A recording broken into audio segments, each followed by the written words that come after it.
বিদায় হে প্রতিরোধের স্থপতি, এক নিঃস্ব বালক যেভাবে কাঁপিয়ে দিয়েছিলেন হোয়াইট হাউস, খামেনির মহাপ্রয়াণ।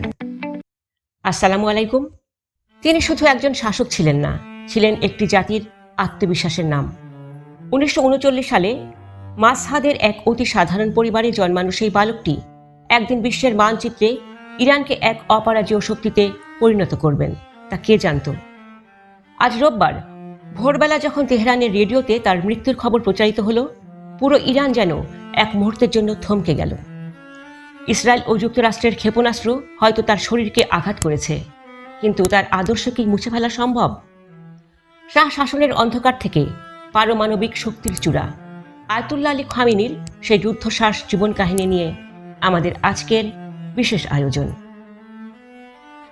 মাসহাদের পবিত্র মাটিতে বেড়ে ওঠা খামেনি শৈশব থেকেই ছিলেন ধর্মের প্রতি অনুরাগী। বাবা ছিলেন সাধারণ এক মসজিদের ইমাম।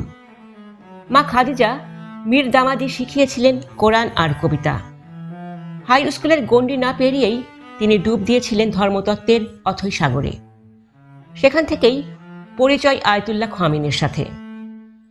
শাহের রাজতন্ত্রের বিরুদ্ধে লড়তে গিয়ে বারবার জেল খেটেছেন, নির্বাসিত হয়েছেন দুর্গম এলাকায়। 1979 সালের বিপ্লবের পর যখন নতুন সূর্য উদিত হল, খামেনি হয়ে উঠলেন সেই সূর্যের অন্যতম কারিগর। 1981 সাল এক ভয়াবহ বোমা হামলায় অল্পের জন্য বেঁচে যান খামেনি, কিন্তু তার চিরতরে অকেজো হয়ে যায় তার ডান হাতটি। সেই পঙ্গু হাত নিয়েই তিনি কাঁধে তুলে নিয়েছিলেন যুদ্ধবিধ্বস্ত ইরানের ভার। ইরাকের সাথে 8 বছরের রক্তক্ষয়ী যুদ্ধের সময় তিনি ছিলেন প্রেসিডেন্ট। সাদ্দাম হোসেনের রাসায়নিক অস্ত্রের মুখে যখন আন্তর্জাতিক বিশ্ব নীরব ছিল, খামেনি তখন যুদ্ধক্ষেত্রে সেনাদের পাশে দাঁড়িয়ে সাহস জুগিয়েছেন। 1989 সালে খোমেনির মৃত্যুর পর যখন অনেকে ভেবেছিল ইরান ভেঙে পড়বে, তখন অ্যাসেম্বলি অব এক্সপার্ট এই দূরদর্শী নেতাকেই বেছে নেয় সর্বোচ্চ হিসেবে। খামেনি বিশ্বাস করতেন শত্রুকে নিজের আঙিনায় আসতে দেওয়া যাবে না, তাই তিনি গড়ে তুলেছিলেন হিজবুল্লাহ, হামাস আর হুতিদের মতো প্রতিরোধ অক্ষ।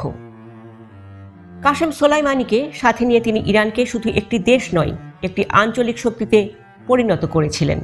তার প্রতিরোধ অর্থনীতির কারণে বছরের পর বছর পশ্চিমা নিষেধাজ্ঞা সত্ত্বেও ইরান আজ খাদ্যে ও সামরিক শক্তিতে স্বনির্ভর। তিনি বলতেন, শান্তিও না, যুদ্ধও না, আমাদের পথ হলো প্রতিরোধ। দর্শক, খামেনির প্রয়াণ কি মধ্যপ্রাচ্যের শান্তির পথ প্রশস্ত করবে, নাকি জ্বলে উঠবে যুদ্ধের নতুন লেলিহান শিখা? যে নেতা নিজের জীবন উৎসর্গ করেছিলেন দেশের প্রতিরক্ষায়, তার শূন্যতা কি কেউ পূরণ করতে পারবে? কোটি কোটি মানুষের হৃদয়ে আজ একটি হাহাকার, কে হবে আগামীর খামেনি? আপনার শ্রদ্ধা ও সহমর্মিতা জানিয়ে আমাদের কমেন্ট বক্সে লিখুন। ইতিহাসের এই অবিস্মরণীয় নেতা স্মরণে ভিডিওটি শেয়ার করুন। ধন্যবাদ।